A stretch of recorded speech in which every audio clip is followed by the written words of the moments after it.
Right, good morning. So yan ang issue. Petsa kami na inedit yung affidavit. Okay. So we have to, so not only that, we have to verify the statement. Ano kayo nagsuspetsa? Ano po ang ginamit ninyong batayan at pagsususpetsahan ninyo na maring inedit yung affidavit? Kanina, nagharap sa plenaryo ang dalawa.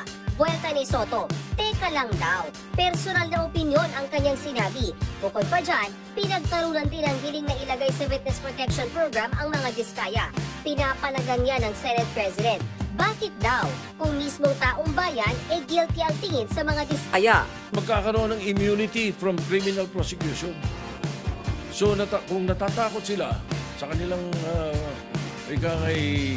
security, bilyon-bilyon ng pera nila eh. Ang dami nila pwedeng bayaran security guard eh.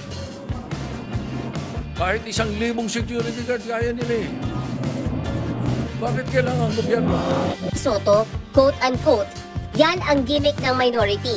Hindi ba nila naiisip na baka si Martin ang tuta ko?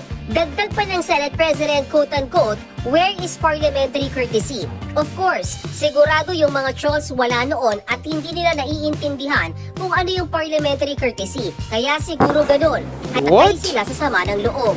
Na bad trip dyan si De La Rosa na agad namang tinabla si Soto. Ang Senado po, hindi po ito noong time TV show na puro gimmick ang ating tinitingnan dito. When I said mamatay sila ng sama ng loob, we were addressing the trolls. Hindi po kami mapatay sa sama ng loob dahil hindi na po masama ang loob namin dahil tanggap na namin na kami ang minority. Na-misunderstood nila completely. Sinigundahan naman ni Senate Minority Leader Alan Peter Cayetano ang paninita sa kustudiya ni Hernandez.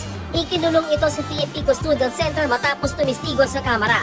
Pagkatapos, inilipat sa Pasay City Jail at ngayon, nabalik na sa Senado. Wala daw approval ng plenaryo ang paglilipat kay Hernandez. Yung mismong witness, siya nasusunod. Sinabi niya dun sa House huwag niyo na ako ibalik sa Senate, hindi siya pinalik. So yes, initially, the issue was not where.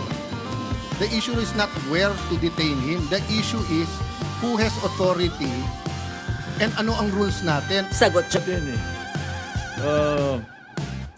A witness cited in contempt may be ordered by detained in such a place as may be designated by the committee alone or andun yung or with the concurrence of the Senate President by either one detention order.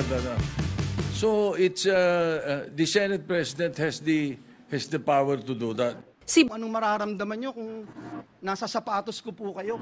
Kahit ho si Satanas, hindi papayag dun sa script niya. Tatanggap ka ng suhol sa simbahan. 30% commission daw! I'm sorry, strike that from the record. Ay, senador lang ang gusto nilang ipako sa krus. Bakit yung mga ibang mga politiko? Dahil, porket masikat kami?